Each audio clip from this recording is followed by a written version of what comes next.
Hello everyone, and welcome to my guide on the Machinist class in PvP, specifically in the front lines.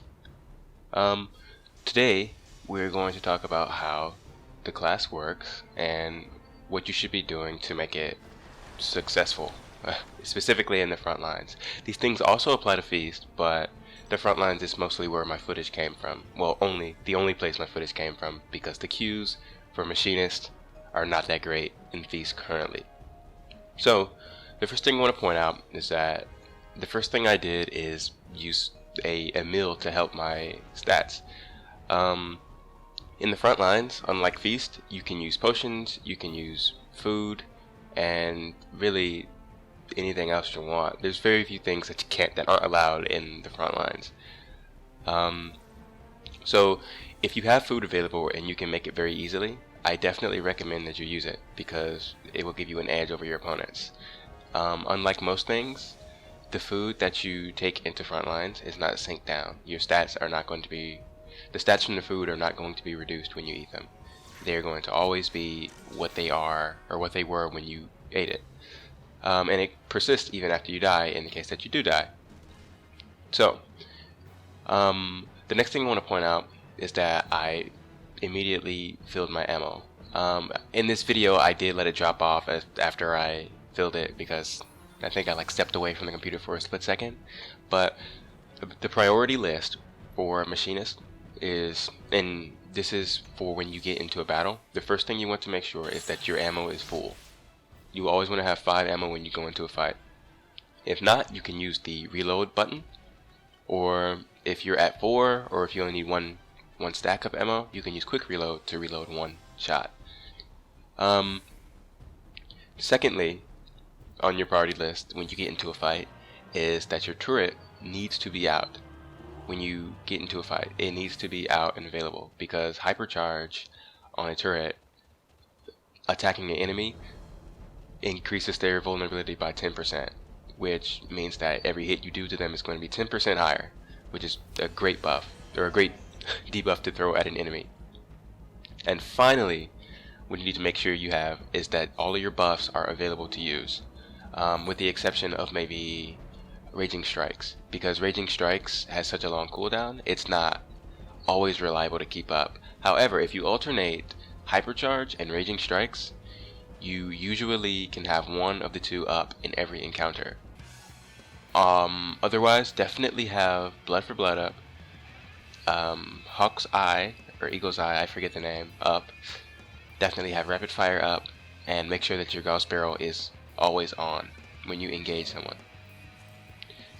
And if you feel like it, you can even throw in Wildfire. You can hit them Wildfire before you burst on them, and that'll help ensure that they either run away or that they die, which is very useful for making tanks afraid of you, which is what Machinist is generally for, making people afraid.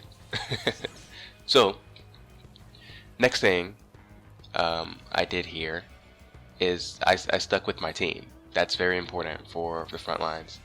Getting lost or getting separated from your team makes a huge difference, and it definitely decides whether or not you survive an encounter or you get piled and you get killed. Definitely, you never want to be left alone by yourself, surrounded, because Machinist has very little crowd control for large groups. In 1 versus 1 battle, the Machinist shines very brightly.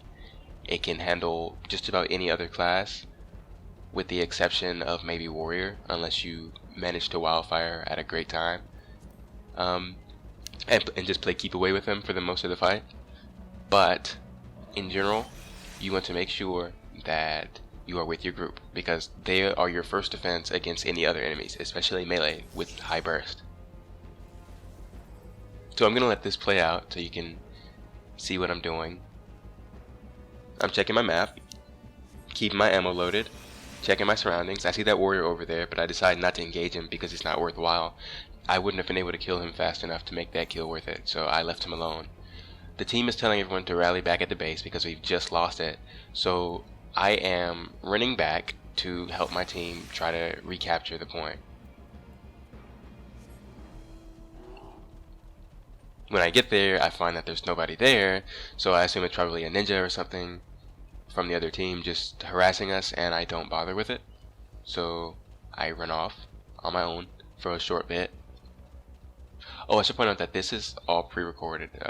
I'm doing a post commentary on this because I didn't feel like I would be able to do a good job of playing while I'm doing commentary over it about the class. So there's that.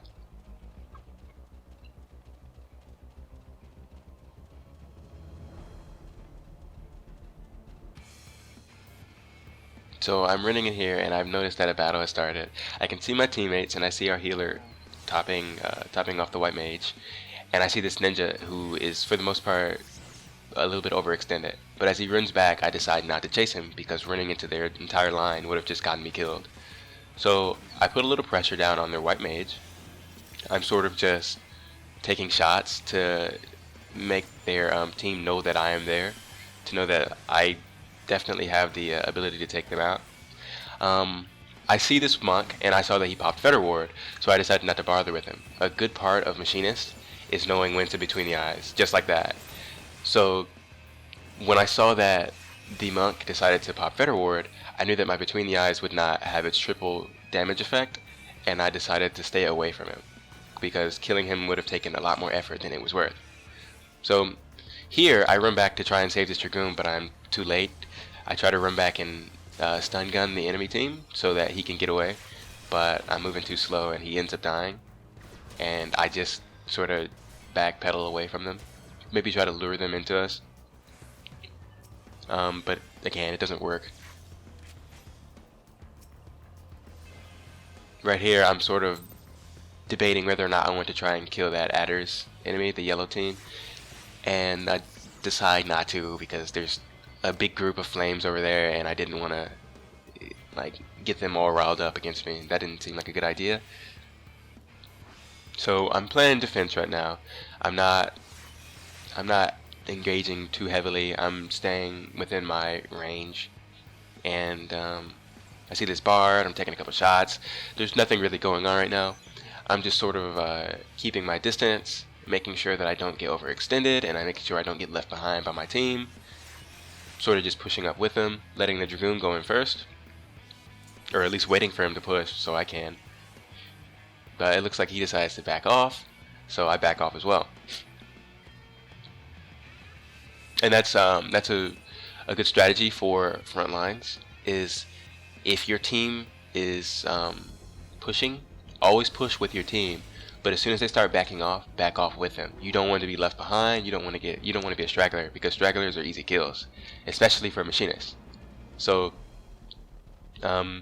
stay with your team, as I said earlier. Don't try to be a hero. If you want to do the best that you can do for your team, and you're sort of new to the game and you're trying to like just do a good job, the best thing you can do is stay with your team. I see this Paladin over here. He popped hollowed ground, so that meant all damage on him was going to be 0, so I decided not to attack. I see that they're attacking, but it's not worthwhile for me to get involved with.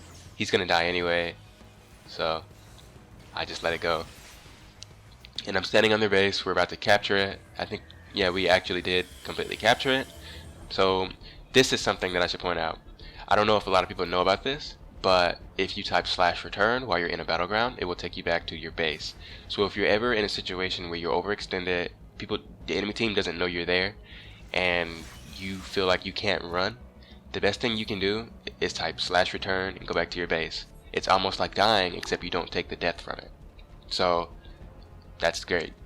And it was convenient because I open up my map and there's an ice cluster over by our base. So I head that way to try and start damaging it. And I believe when I get there, the Astrologian is already hanging out here.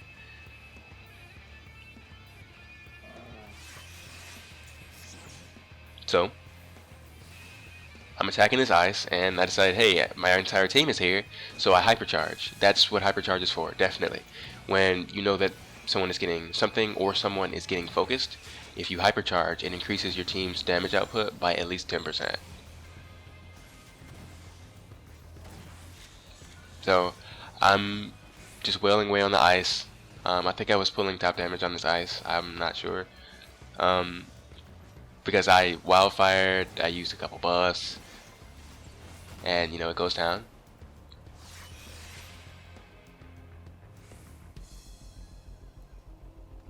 So now we're heading back over. We're circling back around towards our base, and we're going to see what's available.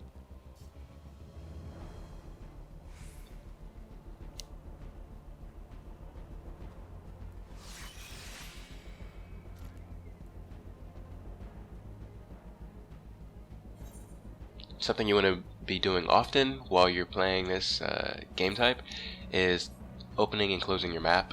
You don't want to keep it closed for too long. You want to keep it open generally, just because the longer it's open, the better view of the field you have, and that's how you can decide where you want to go. Now, my entire team went to the west, and I decided to go to the east because there was a call out that there was ice to the east. And I get over here, and there's only this black mage and this warrior.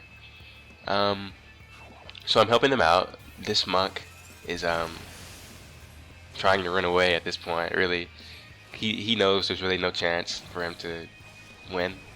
So I'm sort of hunting him. He gets marked as a 1, and I just start unleashing damage on him, putting pressure on him. I hit him in between the eyes. His health is low. He keeps regenerating. It's going back and forth, and then at the last second, I hit him with Heartbreak, I believe. Yep, and that drops him, and that's an easy kill.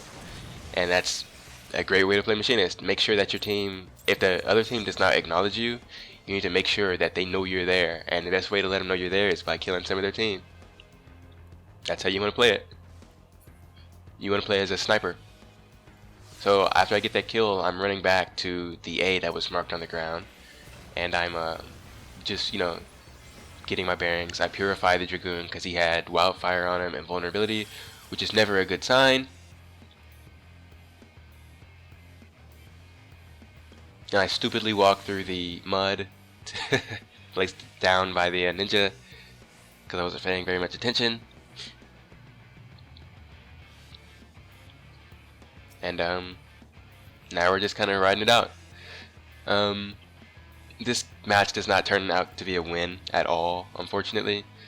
That's just the way Frontlines works. You win some, you lose some, and it depends on a lot of team cooperation that you don't really have when you have a group of 7 other random people. It works a lot better when you pre-made, or that is when you have 8 people that all know each other and are all communicating. But more often than not, it's hard to find a pre-made group.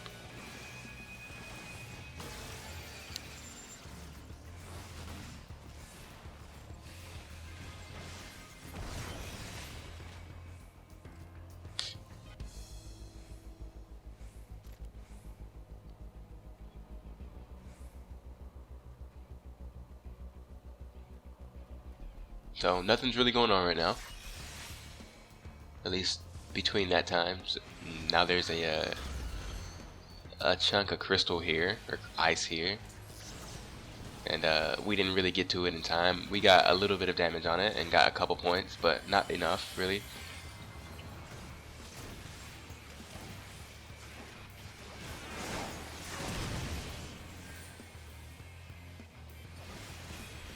Right here I see that I'm taking a lot of damage. I've been hit with vulnerability, and I'm backpedaling to try and get that off of me. Last thing I need as a machinist is vulnerability.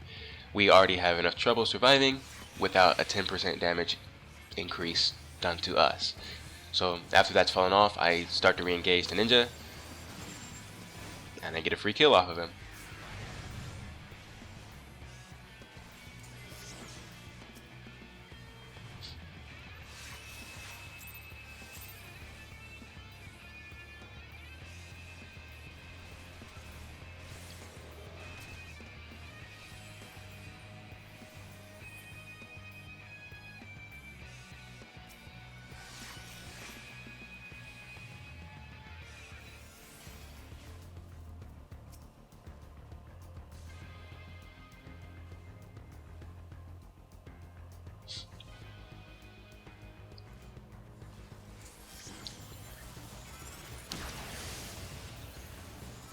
So right now, I have a good position to attack some of their yellow team. I am attacking them, but I get put to sleep. I was trying to take out the machinist, but I got put to sleep, and after that, it wasn't really worthwhile to continue engaging, just because the damage output would have been significantly lower. after they've seen me. So right here I hit the monk with the limit break for a free kill, honestly, and I get battle high, which I'm hovering over, and it shows the effects of battle high and increases the damage dealt, increases the damage you deal by a certain amount, and you get a symbol next to your name, which sort of makes you a target. The bard that I'm targeting has battle high, and you can see that by the target or the icon next to his name, which was sort of like a triangle. So right here, I'm going around the edge of the ring because I don't really want to run through the middle with battle high. The last thing I want is people to know that I'm coming, because then they start to focus you.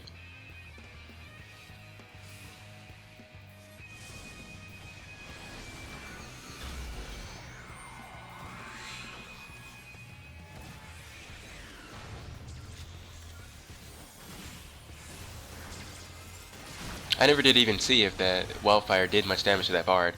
I know I hit them with wildfire, but I never saw how much damage it did. Yeah, I think the match ended before it went off. So right here, I end up dying as the match ends, and I guess that's a good place to end it. So I'll see you next time. Thanks for watching and take care.